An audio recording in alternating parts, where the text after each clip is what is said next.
This afternoon, taking a look at a quirky gardening game, Mr. Cabbagehead's Garden Deluxe. And here's a setup of the game. Up here, maybe one of the neatest part are your neighbor cards and the beehives and the judge and the little bees up there. This is your 6x3 garden grid that you're going to be planting in. And these cards, you start off every turn drafting 3.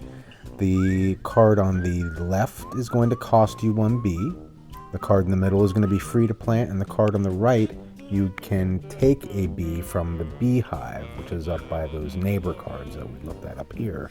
So let's say I'm going to plant the pumpkin. I'm going to play a bee. It's going to cost me a bee to plant that pumpkin.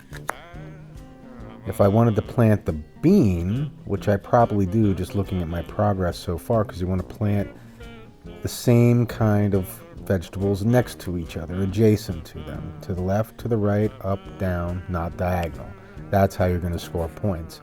And the little red marker indicates how many of these cards are in each, in the deck total. So since I took the bean, I'm going to actually take a bee.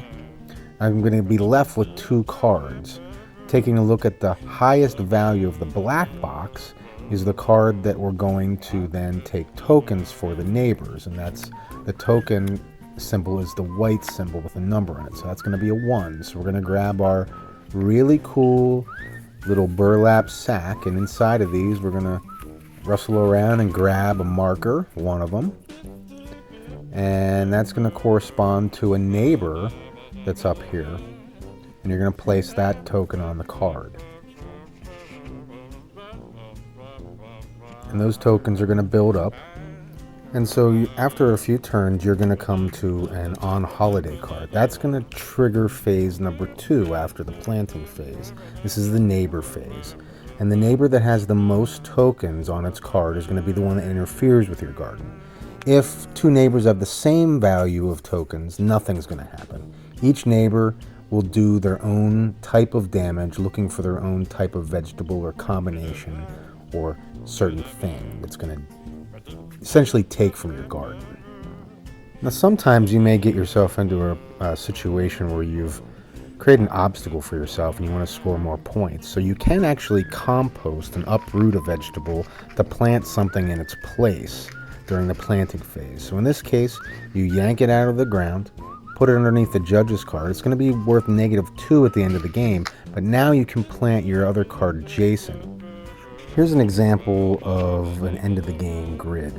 You're going to score based on your adjacent vegetables according to the blue number on the card.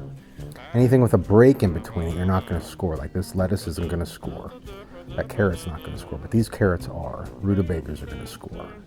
Anything else that's not adjacent isn't going to score. You also have these merit achievements that you can do.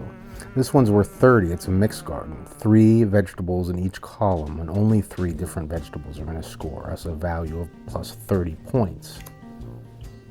These bees, if you get 6 of them at the end of the game, you're going to score. Here's a look at the rule book. It's a very good rule book. Explains everything you need explained to you. Nice glossy pages. Very straightforward. Explains all the bonuses you can get. Also, this game, Deluxe version, comes with 2 expansions. Actually 3 expansions. The Grasshopper expansion. The Romancing the Judge expansion. Nice rule book. Also comes with a 2-player version. So this plays solo or 2 players. Also comes with these expanded neighbor cards, a bunch of them. Now to rate the game. My ratings are based on sheep and wood. Sheep are worth 3 points, wood are worth 1 point. Components. It's got nice wooden bees. It's got a great seed pouch and nice tokens. All the components are really nicely done. Everything's thick. Artwork is so awesome, at least to me. I like the garden. I love those vintage seed packets. That's where it takes its play off of. Rule book is great. It's very thematic. There's a lot of replayability in this. The gameplay is very smooth. I mean, it's very easy to teach, very quick to learn.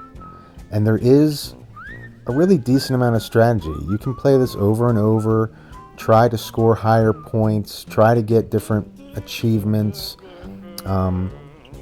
You can play solo, you can play 2 players. I think 2 players is actually more fun than solo. And it is a lot of fun, so it ranks very high for me.